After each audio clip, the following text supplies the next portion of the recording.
Hola, ¿qué tal? Me da mucho gusto saludarte de nueva cuenta.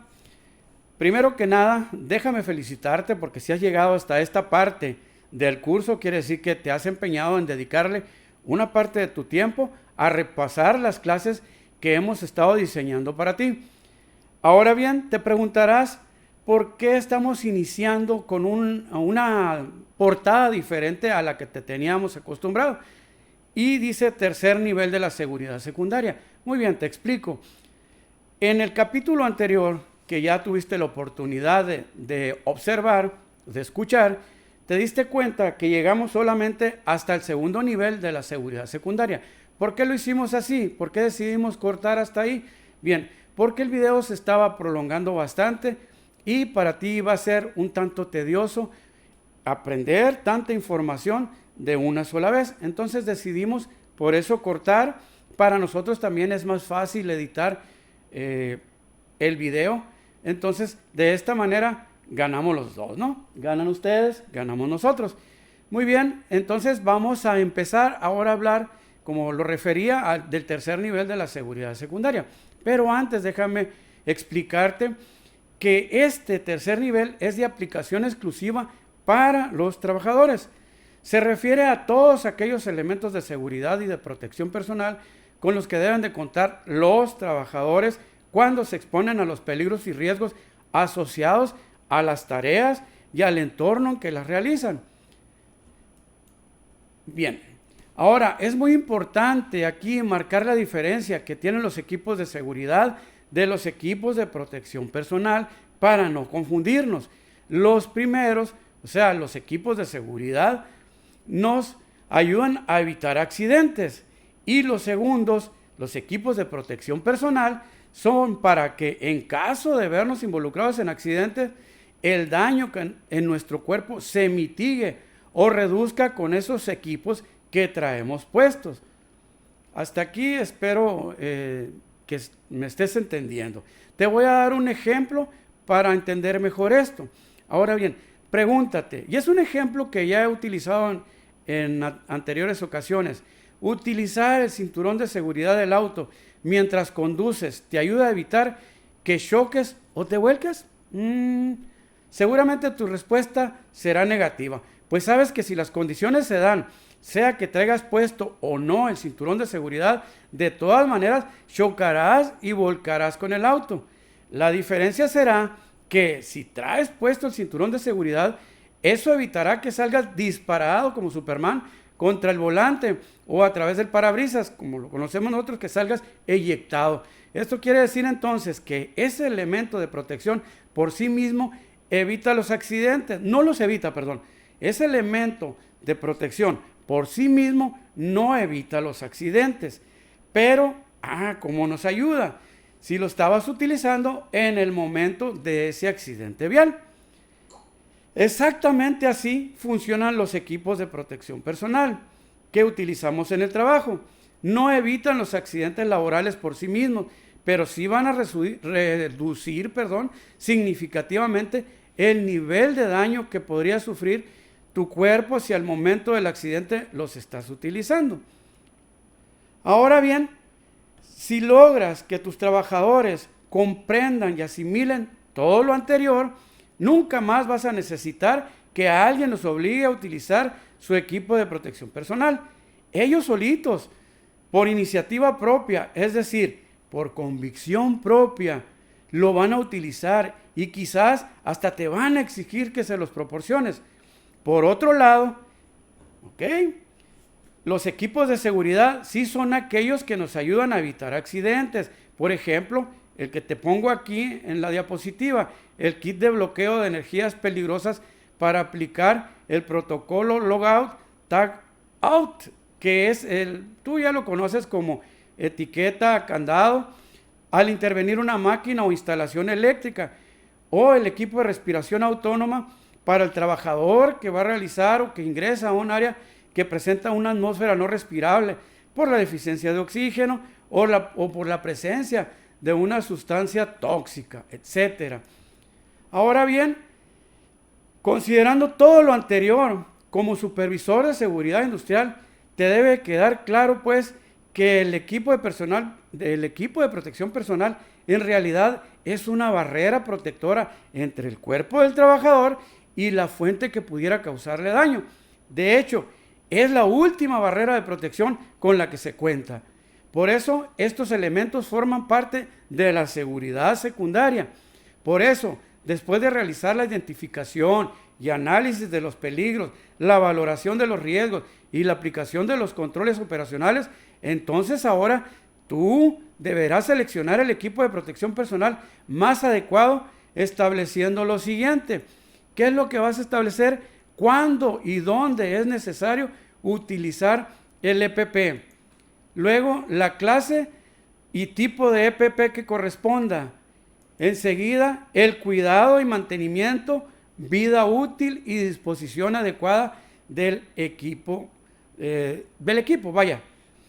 Luego bien, para poder seleccionar el equipo de protección personal adecuado para los trabajadores, puedes aplicar 3 pasos. ¿Cuáles serían esos 3 pasos? Muy bien, primero que nada, identificar los peligros, los agentes y factores de riesgo que están asociados al área de trabajo y a las tareas que ahí se realizan, y a cuál está específicamente expuesto él o los trabajadores que ahí desempeñan sus actividades. Segundo o 2, con base en los resultados, determina qué parte del cuerpo del trabajador podría estar expuesta a determinado agente o factor de riesgo, como por ejemplo a un golpe al contacto con energías peligrosas, o con superficies filosas o calientes, o a la inhalación de alguna sustancia a nivel de ruido dañino, etc. Y 3, una vez que ya has hecho lo anterior, ahora puedes elegir un equipo de protección que a la vez que proteja al trabajador, le proporcione un confort adecuado y le permita la suficiente libertad de movimientos para no perder efectividad en sus actividades. Muy bien, entonces a continuación te voy a mostrar algunas consideraciones que puedes tomar en cuenta para la selección del equipo básico de protección personal para tus trabajadores, una vez que hayas realizado la identificación de peligros y evaluación de riesgos, el IPER, y aplicado los controles operacionales para mantener bajo control esos riesgos. Y vamos a ver en el número 1, protección a la cabeza. Bueno, cuando determinas en tu IPER que existe el riesgo de que el trabajador sea golpeado por la caída de objetos o materiales de distinto nivel, por trabajos en alturas o por objetos fijos o móviles, o por el riesgo de hacer contacto eléctrico accidental. Luego nos continuamos, protección de los ojos y la cara. Cuando en tu IPER has determinado que en cierta área o en cierta tarea está presente el riesgo de lesiones que pudieran ser provocadas por la proyección de partículas o sustancias que pudieran hacer contacto con los ojos y o con la cara del trabajador expuesto, o bien por la exposición a rayos ultravioleta o infrarrojos, por tareas como por ejemplo el de soldadura y corte, o incluso por deslumbramiento. Enseguida, protección a los oídos. Cuando en el área, en la maquinaria, equipo, herramientas o en las tareas has identificado, medido y valorado con una norma de referencia oficial que los niveles de ruido presentes son capaces de causar daño permanente a los oídos del trabajador. Es cuando ya lo has determinado a través de un estudio. Muy bien, nos continuamos entonces y ahora tenemos la protección del sistema respiratorio. Cuando en tu IPER has determinado que en ciertas áreas o en cierta tarea está presente el riesgo de lesiones o enfermedades provocadas por inhalar sustancias químicas peligrosas en forma de gases o vapores, o existe el riesgo de exposición a partículas sólidas suspendidas. Y en el número 5, protección de las extremidades superiores. Vaya, los brazos, pues. Cuando en tu IPER se determina que en cierta área, máquina o tarea está presente el riesgo de que el trabajador sufra lesiones por contacto con energías peligrosas como la mecánica, la hidráulica, la térmica o la eléctrica, o por contacto con objetos físicos o sustancias químicas peligrosas. Continuándonos, tenemos el número 6, que es la protección del tronco. Ahora, cuando en tu hiper se determina que en cierta área, maquinaria o tarea está presente el riesgo de que el trabajador sufra lesiones por golpes provocados por objetos fijos o móviles, o por el levantamiento manual de cargas, o por la proyección de partículas, o líquidos calientes, o sustancias químicas peligrosas. Y nos continuamos en ese orden y tenemos protección de las extremidades inferiores, las piernas.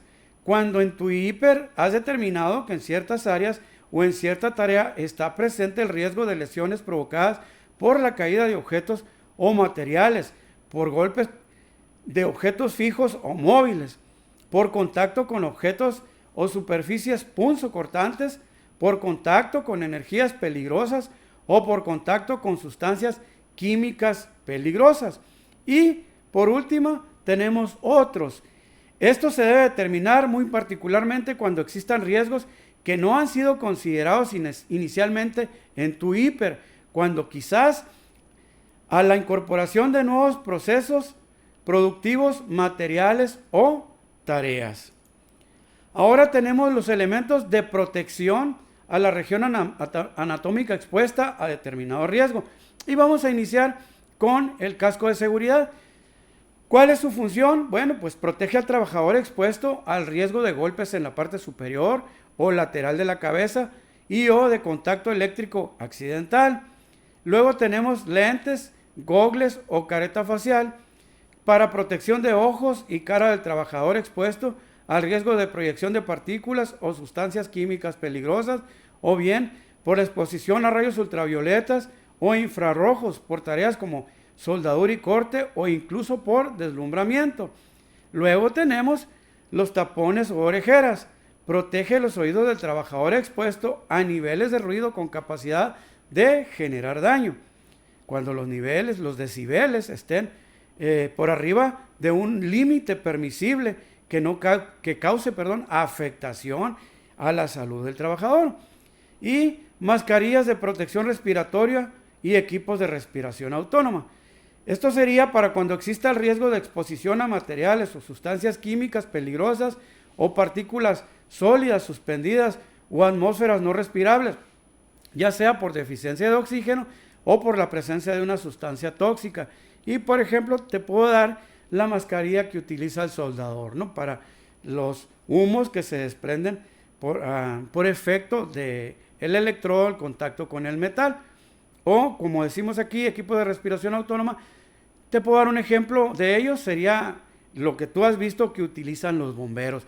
El equipo que traen colocado en la espalda, ese es un equipo de respiración autónoma. Y aclarando, no contiene oxígeno, como muchas de las veces creemos, contiene aire comprimido. Imagínate con oxígeno el bombero dentro de la lumbre, ¿cómo es que le va a ir? Muy bien, entonces continuamos y tenemos guantes y mangas para protección de manos y brazos del trabajador que se expone al riesgo de hacer contacto con energías peligrosas por contacto con objetos filosos o bien con materiales o sustancias químicas peligrosas. Hay que cuidar pues nuestras manos. Luego, petos y mandiles. Protege al trabajador expuesto al riesgo de lesiones provocadas por la proyección de partículas incandescentes o por contacto con materiales o sustancias químicas peligrosas. Dependerá el peto o el mandil. El material dependerá de la sustancia con la que estés trabajando. Si fueran sustancias químicas peligrosas, probablemente tu peto sería de PVC. Si estás trabajando con soldadura, tu peto tendrá que ser de carnaza.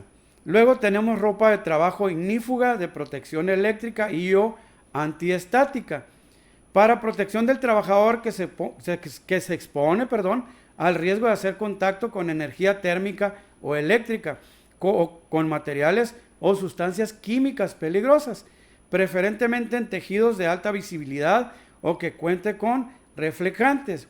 Ignífuga es que no se enciendan con facilidad.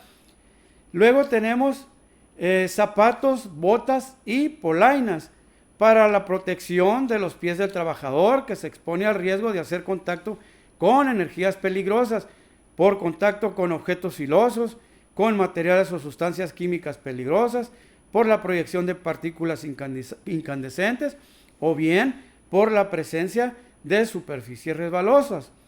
Por favor, Toma muy en cuenta que los elementos de protección personal que aquí se mencionan solo son de protección básica. Dependerá pues de tu que tú determines cuáles serían los elementos complementarios que requiere el trabajador que se expone a determinado factor o agente de riesgo. Esto no debes de olvidar jamás, y por eso te lo señalo en letras mayúsculas y marcado en rojo. El equipo de protección personal no debe ser considerado como protección total para realizar actividades con riesgo. El equipo de protección personal es y debe ser considerado siempre como una protección complementaria a los controles operacionales que hayas previamente aplicado sobre las fuentes de peligro y riesgos presentes en las áreas y en las tareas, y a las que, por las actividades propias de su puesto de trabajo, se ve obligado a exponerse. Nunca olvides eso. Si la seguridad primaria se refiere a todo aquel elemento de protección aplicado directamente en las instalaciones, máquinas, equipos, herramientas, etc., y la seguridad secundaria tiene que ver con todas las acciones preventivas que se plantean, desarrollan y aplican específicamente para los trabajadores y cuyo objeto es el de evitar accidentes y enfermedades laborales. Entonces, ¿qué es la seguridad terciaria? Muy bien, entonces tenemos que la seguridad terciaria también es una acción preventiva. La seguridad terciaria es aplicable única y exclusivamente a todo aquel individuo que ya ha sido afectado en su salud y cuyo origen fue el trabajo. Es decir, que esta acción preventiva se aplica cuando se da el caso de que algo falló en las acciones preventivas primarias o secundarias y uno de los trabajadores es afectado en su integridad física. Te voy a dar un ejemplo para que me entiendas. Tú eres el gerente de una empresa y tienes un empleado que lleva trabajando contigo más de 20 años. Este trabajador ha demostrado ser un trabajador fiel, ha demostrado ser un trabajador muy valioso para la empresa.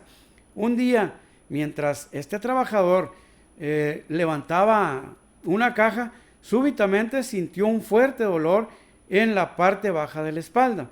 El dolor fue tan intenso que le impidió seguir moviendo y requirió que lo trasladaran a un hospital. Al cabo de casi un año del tratamiento y rehabilitación, como puedes ver, transcurrió demasiado tiempo, pues, por fin dieron de alta a aquel trabajador. Nada más que pasó algo, solo que había quedado con secuelas. Al final le dictaminaron una incapacidad parcial permanente, es decir, que no estaba discapacitado, sino que quedaría con una limitación permanente específica.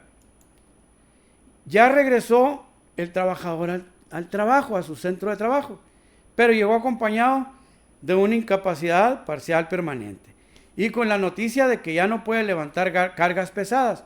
Ahora la interrogante es esta: ¿qué harías tú como gerente con ese trabajador? ¿Lo despedirías porque ya no puede cargar? ¿O, aunque como está, lo enviarías de regreso al almacén? Bueno, despedirlo o enviarlo al almacén a continuar con sus tareas, aún con la posibilidad de una recaída por realizar el levantamiento de cargas, son tus opciones iniciales. Pero yo creo, como dice aquí, ¿no crees que sería más sabio de tu parte y útil para la empresa que utilizaras esa experiencia? Decíamos que tenía 20 años trabajando. Esa experiencia, pues, y dedicación de ese trabajador en otra área. Sí, definitivamente también tienes esa buena opción. Entonces, puedes reubicarlo. Entonces, te voy a dar conclusiones de la aplicación de la seguridad primaria, secundaria y terciaria.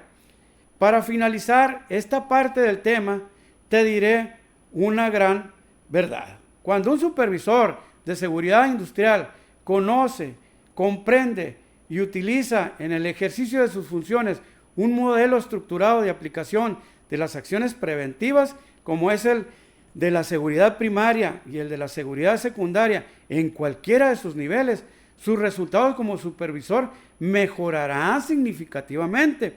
Incluso si algo llegara a fallar, ahora ya sabes que todavía cuentas con otro recurso que puedes aplicar como acción preventiva, y a esto se le conoce como la seguridad terciaria. Entonces tenemos que seguridad terciaria es una acción preventiva aplicable en individuos que han sido afectados en su salud y cuyo origen fue el trabajo. ¿Ok?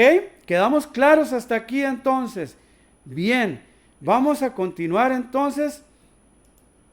Y ahora sí, nos vamos a ir a el capítulo 3, que son reglas de seguridad que salvan vidas. Ya casi estamos por concluir. Entonces, ahora bien, tú como supervisor de seguridad industrial, quisieras que en la empresa en la que te desempeñas fueran inexistentes los riesgos, que fuera posible eliminarlos a todos. Pues, pero qué pena, porque esto es un sueño que no se puede o no se va a realizar. ¿Ok? Entonces, todas las actividades en los centros de trabajo tienen riesgos asociados, como tú bien lo sabes. Unos quizás sean de nivel bajo, otros de nivel moderado y otros más pudieran ser de un nivel alto.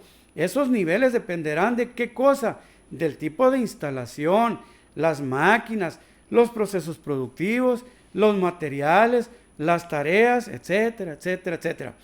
Y de los controles operacionales que les hayan aplicado.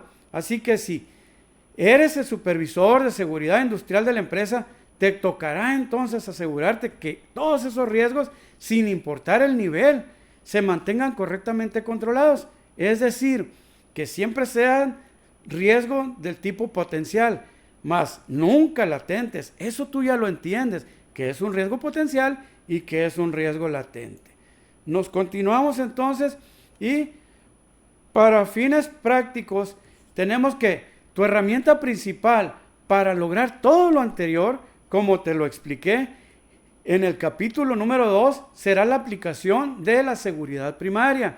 Pero no olvides que una herramienta adicional con la que cuentas para prevenir y evitar accidentes o enfermedades laborales es una que pertenece a la seguridad secundaria. Me refiero al desarrollo, a la implementación y difusión de tus procedimientos de seguridad. Recuerda algo, no lo olvides, que tus procedimientos de seguridad son un documento rector que establece que deben aplicarse qué reglas deben aplicarse al realizar los trabajos de riesgo. ¿Ok? Entonces, ahora en este capítulo vamos a hablar precisamente de eso, de las reglas de seguridad que al aplicarlas te pueden ayudar a prevenir y evitar accidentes o enfermedades laborales. Sin embargo, esto no nos alcanzaría el tiempo para hablar de todas las reglas de seguridad aplicables al universo de tareas que en el centro de trabajo se desarrollan. Entonces, para fines prácticos, como lo señalo aquí en la diapositiva, nos enfocaremos en el tipo de trabajo con el mayor potencial de daño y en las reglas que salvan vidas a realizar este tipo de tareas o esta clase de tareas. Muy bien, vamos a hablar entonces de las reglas que salvan vidas en los trabajos en alturas. El trabajo en alturas es una actividad considerada de alto riesgo, dando como resultado lesiones graves o incluso la pérdida de vidas. Las principales razones por las que se producen esos accidentes tienen que ver tanto con el factor humano como con el factor técnico. A continuación vamos a ver algunas reglas que salvan vidas, o solamente una, más bien dicho, al realizar actividades de altura, aclarando que las que veremos no son todas. Existen muchas más, como tú ya sabes, pero nos enfocaremos en un ejemplo de cada una de ellas, de las que ya mencionaba, que son consideradas como de mayor alto riesgo. En el caso específico del centro de trabajo, donde nosotros prestamos nuestro servicio, vamos a hablar, en este caso, de las plataformas de elevación. Entonces tenemos que Primero se tiene que realizar siempre una planificación de las tareas. Luego se tiene que gestionar un permiso escrito de trabajo autorizado por los dueños del área, tanto de la que se realizará la tarea como en la que circulará el equipo. Ya sabemos, ya hemos platicado antes de quiénes son los dueños del área. Y también yo sé que tú realizas un permiso o el trabajador lo gestiona, pero también lo gestiona en los lugares para donde se va a conducir ese equipo. Ahora realiza una ST o una hiper tanto en el área en la que se realizará la tarea como en las que circulará el equipo. Delimita y señaliza las zonas de paso en todo el radio de alcance del equipo. Asegura una revisión y aprobación médica del trabajador que opera el equipo. Asegúrate de contar con el equipo de seguridad y protección personal adecuado, tanto para el operador como del vigía. Verifica que cada día antes de subir las condiciones generales del equipo, puedes utilizar una lista de verificación preestablecida. Considera que para el uso de una plataforma elevable se requieren siempre 2 personas, un operador capacitado, entrenado y autorizado y un vigía. Tú utilizas un vigía o como supervisor de seguridad te encargas de vigilar que durante la actividad de trabajo en alturas tú estés presente. Luego, asegúrate de que el operador siempre utilice un arnés anticaídas cuando esté dentro de la canastilla de la plataforma. Luego, nunca ruedes la plataforma con los brazos mecánicos extendidos. Vigila las distancias de seguridad entre la plataforma y cables, instalaciones o equipos eléctricos energizados. ¿Por qué? Porque como tú ya lo sabes, tú puedes generar un arco eléctrico. Y ya por último, asegúrate que el equipo disponga de sistemas de alertamiento visible y audible al realizar movimientos de circulación. ¿Cuáles son esos sistemas de alertamiento visible? Bueno, pues tiene que tener una luz destellante para que tú lo puedas observar, y audible es, como tú sabes, es una sirena, es el backup cuando va de reversa, etcétera. ¿Ok? Bien, continuamos enseguida entonces con las reglas que salvan vidas en trabajos con electricidad. Considera que un trabajo eléctrico es toda actividad realizada sobre, con o en la proximidad de una instalación eléctrica, tal como mantenimiento, reparación, instalación, sustitución, modificación, verificación y todo lo que termine en on. La electricidad, acuérdate de una cosa, no da segundas oportunidades. Otra desventaja es que tú no la puedes ver, ¿ok? Toma en cuenta que no son todas las reglas existentes de seguridad para este tipo de actividades, sino que son aquellas que nunca debes de dejar de aplicar, ¿ok? Bien, ¿cuáles son estas? Bueno, igual que en la anterior, realiza siempre una planificación de las tareas, gestiona un permiso escrito de trabajo autorizado por el dueño del área, realiza una ST o una hiper en el área y en las tareas, delimita y señaliza las zonas de paso en el área de trabajo. Asegúrate de que solo personal calificado y autorizado realice las actividades eléctricas. Siempre deben consultarse los diagramas unifilares actualizados antes de iniciar los trabajos. Verifica con equipos de medición la ausencia de energía en los equipos antes de iniciar el mantenimiento o intervención. Luego también asegúrate de que se conecten a tierra y en cortocircuito los conductores y equipos eléctricos. Nos vamos acá abajo. Protege los elementos energizados situados en las inmediaciones de los trabajos contra el contacto accidental. Ahora nos vamos acá arriba. Todos los elementos bajo tensión eléctrica deben protegerse contra contactos accidentales mediante cubiertas con capacidad aislante. Luego, nunca deben utilizarse flexómetros, las cintas metálicas y equipos de radiocomunicación con antena en las inmediaciones de las instalaciones eléctricas energizadas. No sé si lo sabías. Si no lo sabías, a partir de hoy ya sabes. Nunca se deben utilizar anillos, esclavas, cadenas o cualquier otro metal en el cuerpo del trabajador cuando realiza trabajos eléctricos. Asegúrate de que los trabajadores utilicen siempre tapetes dieléctricos fijos o portátiles en los trabajos próximos a instalaciones o equipos bajo tensión. Protege los elementos energizados situados en las inmediaciones de los trabajos contra el contacto accidental. Luego bien, continuando, cuando se realizan actividades dentro de una subestación, jamás debe hacerlo un solo trabajador. Debe contar siempre con un compañero o vigía. A este se le conoce como la regla del segundo hombre. Yo sé que tú vas a decir, pero en mi centro de trabajo no se realiza mantenimiento a instalaciones eléctricas. Eso me queda más que claro. ¿Por qué no se hace?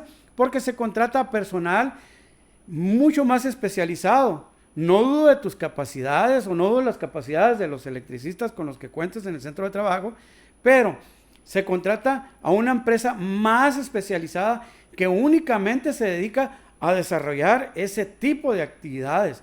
Entonces, pero eso no exime de que tú sepas todo esto. ¿Por qué? Porque tú eres el supervisor de seguridad y aunque no pertenezca a tu empresa, estás realizando trabajos dentro de ella y la responsabilidad es tuya.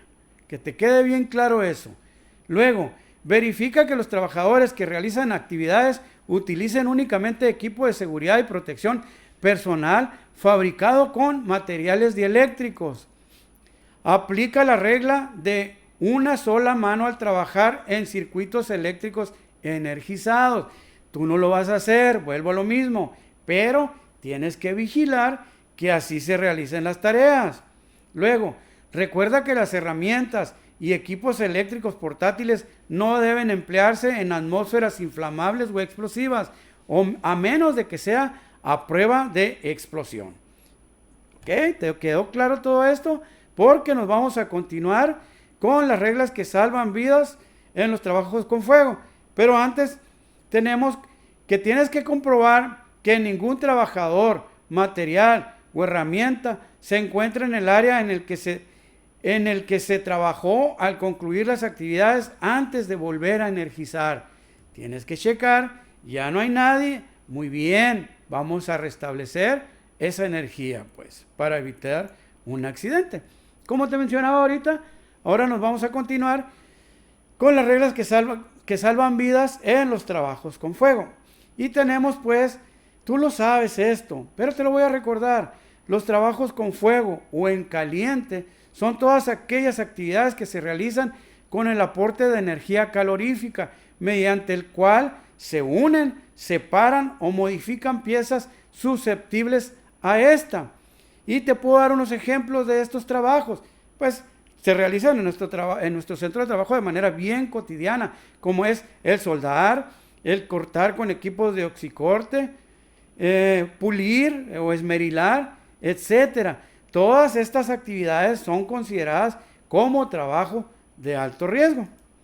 Y bien, ¿cuáles son esas reglas? Pues, realiza siempre una planificación de las tareas. Considera esto crítico, particularmente cuando se realizarán en espacios confinados o en alturas. Ok, por fortuna no realizamos en nuestro centro de trabajo los trabajos en espacios confinados, pero de todas maneras tenemos que considerar esta situación. Luego, gestiona un permiso escrito de trabajo autorizado por el dueño del área y o del equipo que se va a intervenir. Realiza un AST o una hiper en el área y en la tarea.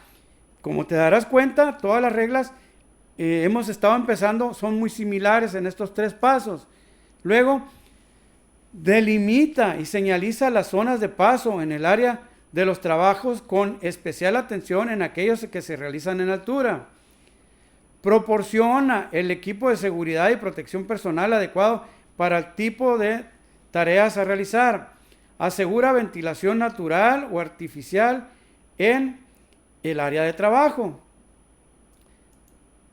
Confirma cuidadosamente que no existen materiales o la presencia de atmósferas inflamables o explosivas en la proximidad de los trabajos. Verifica que se mantengan al alcance inmediato los extintores adecuados para el tipo de fuego que se pudiera presentar. Al realizar trabajos de soldadura y corte, tú ya sabes el procedimiento. ¿A qué distancia nos indica que debes de tener un extintor? Asegura la puesta a tierra de las máquinas y equipos que intervienen en los trabajos. ¿Te fijas siempre en este detalle o lo dejas pasar de que las máquinas estén puestas a tierra? Luego, en los trabajos de soldadura, verifica que el cable de puesta a tierra no sea colocado en ninguna parte estructural de la instalación, sino que se coloque directamente al componente en el que se realiza el punto de arco. Para los trabajos con el uso de equipo de oxigas o oxicorte, como tú lo conoces, o pulidoras, se debe contar con mamparas o lonas retardantes que eviten la propagación de chispas. En los trabajos de soldadura y corte en espacios confinados o en alturas, asegúrate de cumplir con el procedimiento correspondiente para en casos especiales que incrementen los riesgos asociados. Luego tenemos, asegúrate de que los cilindros de gas y mangueras no presenten fugas. Identifica y almacena por separado los cilindros de gases vacíos de los llenos. Almacena en racks encadenados o en carretillas designadas para el traslado de cilindros de gas comprimido. Y ya por último, para esta parte, mantén alejados los cilindros de las mesas de trabajo donde se generen chispas. Y al término de los trabajos, las máquinas de soldar deben ser desenergizadas y cubiertas para protegerlas de la humedad. Tienes que asegurarte pues entonces de apagarlas y tienes que cubrirlas para protegerlas de la humedad. Entonces, nos vamos a continuar con la siguiente diapositiva, que son las reglas que salvan vidas en las maniobras de izaje de cargas.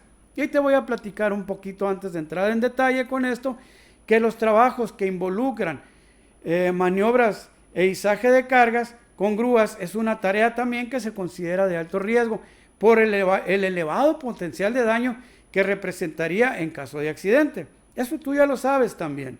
Este tipo de trabajos requieren de una planificación muy detallada de las actividades, porque no solo involucra los peligros y riesgos asociados al equipo y a la carga misma, sino que también incluye a todo el entorno que abarca tanto el radio de giro de la pluma del equipo como de la circulación misma de la grúa en ese entorno. Entonces, ahora sí, vamos de lleno con estas reglas.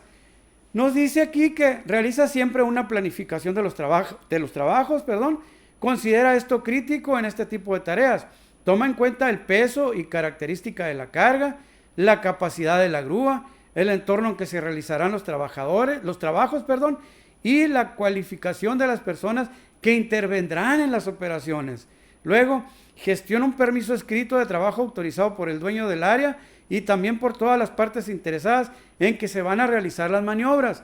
Realiza una ST o una hiper en el área y en las tareas. Considera muy particularmente las instalaciones eléctricas y cableado aéreo ubicado en la proximidad. Luego, delimita y señaliza las zonas de paso en el área de los trabajos que considere todo el radio de giro de la grúa. Proporciona el equipo de seguridad y protección personal adecuado para el tipo de tareas a realizar. Elimina la presencia de todos los materiales o sustancias inflamables en el entorno. En los trabajos que se realicen en lugares cerrados, monitorea la presencia de atmósferas tóxicas generadas por la combustión de los motores de las grúas. Aquí pues me comí unas letras, me disculpo por ello. Luego, asegúrate de que siempre se coloquen los estabilizadores de soporte en terreno regular y firme. Descarta la presencia de tuberías subterráneas en el lugar en el que se va a apoyar la grúa. Verifica que se aseguren los ganchos para evitar que los cables o estrobos que sostienen la carga se puedan salir. Asegúrate que la carga esté bien balanceada para evitar movimientos bruscos. Puede levantarse la carga unos 10 o 15 centímetros para confirmar el equilibrio de la misma. Asegúrate de que se coloquen los cables o estrobos en un ángulo de 45 a 60 grados en cada una de las líneas que soportan la carga. Asegúrate que todo el personal que interviene en la maniobra conoce y comprende el código de señales que se va a utilizar. No autorice los trabajos, si se presenta lluvia o vientos fuertes sostenidos. ¿Cuánta velocidad de viento debe de, dice tu procedimiento que debe estar presente para que tú puedas autorizar esa maniobra? ¿Te acuerdas de eso? Luego, asegúrate que todas las ventanas de control de los operadores de las grúas estén en buenas condiciones de visibilidad. Verifica que la grúa cuente con un extintor adecuado para el tipo de fuego que pudiera presentarse. Se debe designar a una persona responsable para el cálculo de los claros cuando el operador se le dificulte observar alguna zona de la maniobra u observar la ubicación de cables eléctricos aéreos. Nunca permitas que los trabajos se ubiquen o pasen por debajo de las cargas suspendidas. No permitas que se trasladen los trabajadores en la carga que se está izando y verifica que los operadores que guíen o venteen la carga no utilicen para ello elementos conductores de electricidad. ¿Quedó claro todo esto? Bueno, hasta aquí con esa parte. Ahora lo que sigue, como bien dice aquí, desarrollándote en la seguridad industrial. ¿Qué es esto? Aquí no es nada más que una serie de consejos que te puedan servir. Ya todo lo anterior del curso lo hemos logrado hasta este momento. Con la anterior diapositiva, me regreso, con esta hemos finalizado la seguridad primaria, la seguridad secundaria y la seguridad terciaria. Ahora nos vamos a continuar en esto que dice aquí, desarrollándote en la seguridad industrial. ¿Y qué es esto? Bueno, de inicio dice aquí que un supervisor de seguridad industrial solo debe de trabajar como tal en operaciones de campo unos 3 a 5 años y no más. ¿Y por qué te digo esto? Bien, ¿y por qué te pongo esto? Un fierro viejo aquí. Bueno, trato de hacer una analogía. Dice, no es de sabios permanecer indefinidamente como supervisor de seguridad de campo. Si sigues así, no tendrás desarrollo profesional, laboral ni económico. 3 a 5 años de trabajo en campo son suficientes para que tú hayas adquirido la suficiente experiencia. Luego bien, el peor del caso es que si permaneces como supervisor de seguridad de campo indefinidamente, dentro de algunos años y casi sin darte cuenta, llegará el desgaste y las limitaciones físicas naturales y va a transcurrir el tiempo y vas a quedar como el vehículo de la imagen. Por eso la puse poner, porque se me hizo un tanto elocuente. ¿Qué quiere decir esto? Que pasado el tiempo se acumularán los años y ya te será más difícil agacharte, ya te cansarás más al realizar tus recorridos, tu rendimiento será menor, etcétera, etcétera. Recuerda que no es lo mismo los 3 mosqueteros que 20 años después. Entonces, tu organismo te empezará a cobrar la factura. A eso me refiero. Luego, lo que pienses hacer para tener crecimiento profesional, laboral y económico, lo tienes que hacer ya mismo. Que te quede bien claro eso. ¿Ok? Si has trabajado como supervisor de seguridad industrial en operaciones de campo entre 3 y 5 años, te podrás preguntar cuál sería el siguiente nivel al que debes aspirar. Porque quizás dices, bueno, ¿y qué sigue? O bueno, ¿y qué puedo hacer entonces? Si me estás diciendo que de 3 a 5 años, ¿qué puedo yo hacer? Bueno, todo eso depende, te quiero aclarar, depende de ti, de nadie más. Número 1, buscar una coordinación, una jefatura o incluso una gerencia en otra organización si en la tuya no hay una opción de crecimiento. Por fortuna para ti, en tu centro de trabajo o en el centro de trabajo donde nosotros nos desarrollamos, sí existen esas oportunidades de crecimiento, pero para quienes están dadas, bueno, pues la respuesta tú la tienes, para el que se esfuerza, para aquel que se prepara más. Entonces debes buscar aquí un ascenso significativo, donde puedas seguir desarrollando nuevos conocimientos, nuevas experiencias, nuevas habilidades y algo muy importante, ganar más dinero. ¿De qué te va a servir todo esto que te he hablado, todo esto que te he platicado?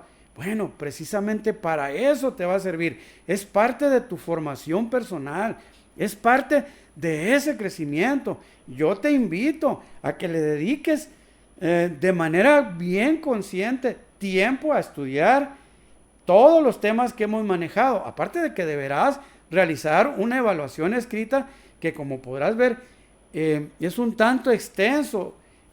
El capítulo de la seguridad, el capítulo 1, 2 y 3, entonces pues te tendrás que esforzar aún más y dedicarle un tiempo bastante considerable. Por eso decía que depende de ti. Luego, 2, comenzar a enseñar a otros los temas laborales que tú ya dominas, es decir, desempéñate como un instructor profesional de la seguridad ocupacional. Ahora tú puedes enseñar a los nuevos ingenieros o técnicos que recién se están incorporando al mercado laboral para que esto se convierta en un circuito, en movimiento, que esto no se quede estancado y que no nos quedemos pues como hace 20 años. Ya lo platicábamos en la clase anterior.